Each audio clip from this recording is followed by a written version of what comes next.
E aí, pessoal, beleza? Carlos do Miliponário Irapitã aqui e vamos hoje responder as dúvidas e aos comentários dos dois últimos vídeos no canal. Um deles onde eu mostro uma enxameação de jataí da caixa-mãe para uma caixa onde o enxame enxameou, que tinha uma manda-saia. Então tá muito legal esse vídeo. E o segundo vídeo da semana passada, que é o vídeo da transferência de tubuna de uma lata de 18 litros para uma caixa modular. Se você não viu esse vídeo ainda, aproveita porque ele vai ficar disponível apenas uma semana aqui no canal. Então o vídeo de hoje sai na segunda, esse vídeo fica até sábado. Então aproveitem, tá no link aqui abaixo ou basta entrar no nosso perfil aqui no YouTube. E bora lá para os comentários que estão, para variar, muito bons e interessantes e que agregam conteúdo aqui para mim e para vocês. Começando pelo Erivelto Dias. Uma enxameou na caixa também antes das chuvas por aqui. Faz quase um mês. Não vi revoada de zangões. Abri hoje para ver e não vi a rainha nem postura.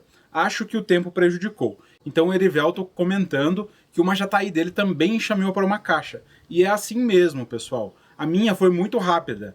Quem viu o vídeo viu, quem não viu basta clicar no link para ver. Foi bem rápido. Em 15 dias já tinha postura. Então tá uma postura linda lá da nova rainha. Isso porque o clima ajudou. Fez calor, choveu um pouquinho, mas foi bem pouco. Agora, se choveu bastante e esfriou, esse desenvolvimento vai ser mais lento.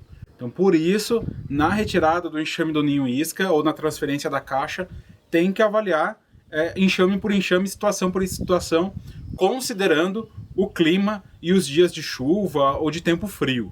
O Lucas Santos. Amigo, preciso de uma ajuda, por favor. Resgatei uma manda-saia de uma árvore que caiu. Ao transferir, parte dos discos estavam na posição certa e parte deitado devido à árvore ter caído.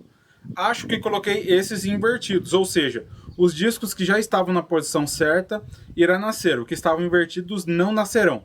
Posso prejudicar o enxame ou elas fazem a limpeza dessas larvas mortas? Então, a limpeza elas fazem, mas a questão é que essas abelhas mortas, essas larvas mortas, como você bem pontuou, elas podem prejudicar pela falta de campeiras no futuro. Porém, como era a postura velha, né, no caso da árvore em pé, os discos maduros, pessoal, eles podem ser deitados e pode ser que nasça as abelhas. Agora, se for a postura verde, na grande maioria das espécies, se você virar ela, você pode perder as crias. É um cuidado que deve se tomar. Se a árvore caiu, não tem o que ser feito, né? É uma das chances naturais de perda do enxame, mas se você salvou e está manejando ela na caixa, tem chance do enxame salvar, mas, pontuando mais uma vez a sua dúvida, elas fazem a limpeza. O Vitor do Miliponário Chuck, lá na transferência de tubuna que eu falei que vai ficar disponível apenas por uma semana. Mostra a evolução delas. Então, Vitor, é esse o ponto. A evolução delas, essa parte de acompanhamento do enxame, está lá no Meliponicultura na Prática. Basta clicar no primeiro link da descrição e ter acesso a essa aula lá no módulo das tubunas, que tem várias outras aulas já de transferência e manejo de tubuna, bem como acesso a todo o curso. São mais de 100 aulas do Meliponicultura na Prática. Você acessando, você já tem lá a atualização dessa tubuna. Então, a revisão dela aí com 3, 4 dias já está lá mostrando basicamente o resultado da transferência e com o passar do tempo eu vou atualizar essa e outras aulas de manejo prático que estão e estarão lá no Meliponicultura na Prática. Então basta acessar lá, Vitor, será muito bem-vindo. O Eric, também no vídeo da tubuna. Podia ter colocado a postura nova embaixo e os discos maduros em cima? Poderia, Eric. Até teve mais pessoas que fizeram essa pergunta. A questão, pessoal, é que o que aconteceu? O disco maduro estava em cima e o verde embaixo. Né? Isso vai se invertendo na evolução do enxame. Mas na situação da lata, o maduro estava em cima e o verde estava embaixo. O que eu fiz? Coloquei na caixa o maduro embaixo e o verde em cima. Não tem nenhum problema. E o ponto principal é que o verde é onde atrai mais florídeos. Então, eu colocando ele em cima, fica mais fácil de eu ver. Preciso só abrir a parte de cima. Então eu fiz as revisões e, como eu falei, já está lá no curso. Mas facilita a revisão. Eu não preciso olhar na parte de baixo.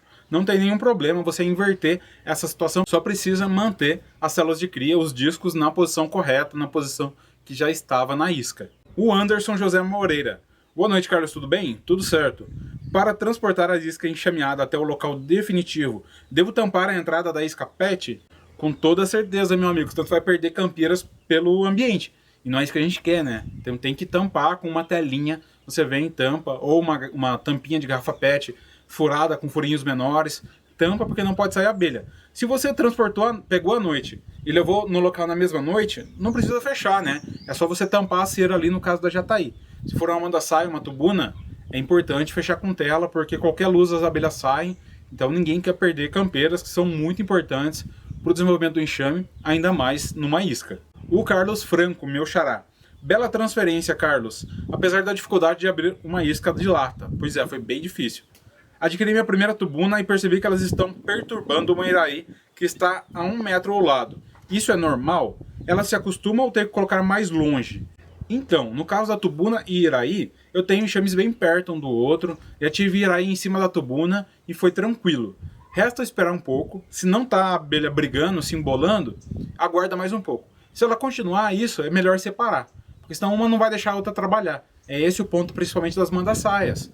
Manda-saia e tubuna não chega a se embolar, mas a manda-saia fica ali importunando a tubuna tem que ficar se tocando a manda-saia de perto, então uma atrapalha o serviço da outra. É essa a questão. Então observa, a tendência é que elas acostumem, mas pode ser que você tenha que separar. E um comentário aqui, que chegaram vários iguais, é muito importante isso. Beleza, Carlos, não poderia dividir esse enxame? Então, pessoal, o enxame estava grande, sim, mas toda dúvida é muito importante e é isso que agrega ao debate, é isso que agrega o assunto aqui do canal, mas isso revela uma coisa, que vocês não fazem o manejo pensando no todo, vocês ainda não entenderam o manejo, né? O quanto algo pode influenciar no enxame ou não.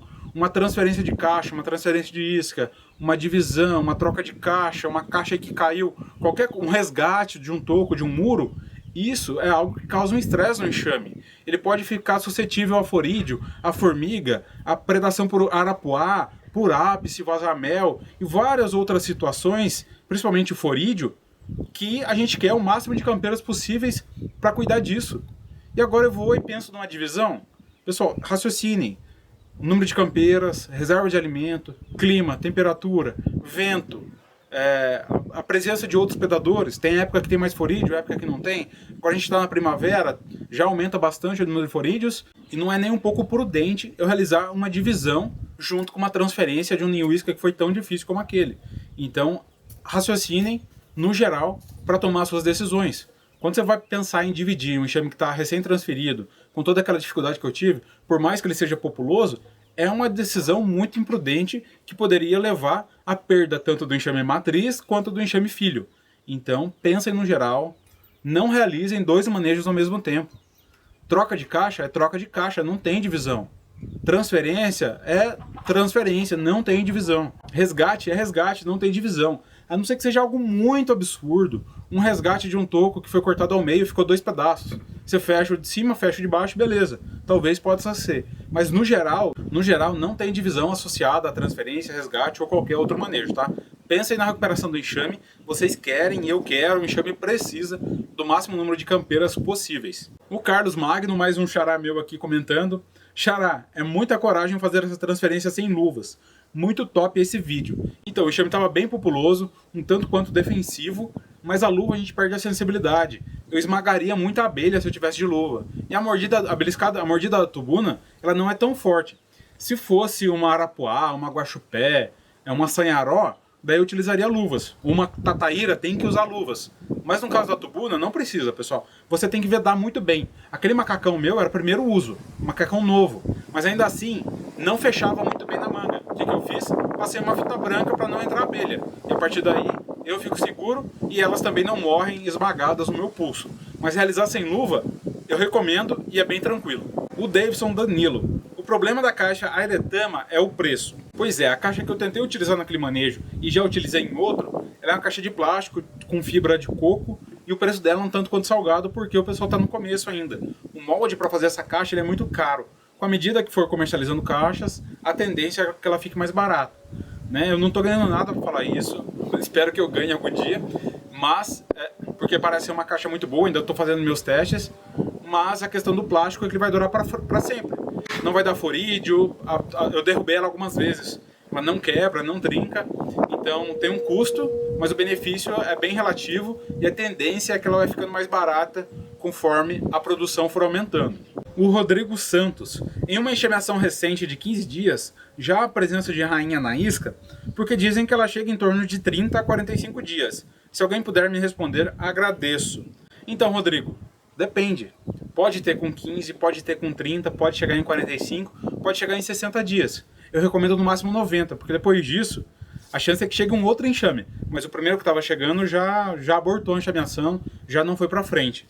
Mas não tem como eu falar que é com 15, com 30, com 45. Como eu disse lá no início desse vídeo mesmo, e vários outros vídeos do canal, vai depender do clima, da temperatura, da força do enxame.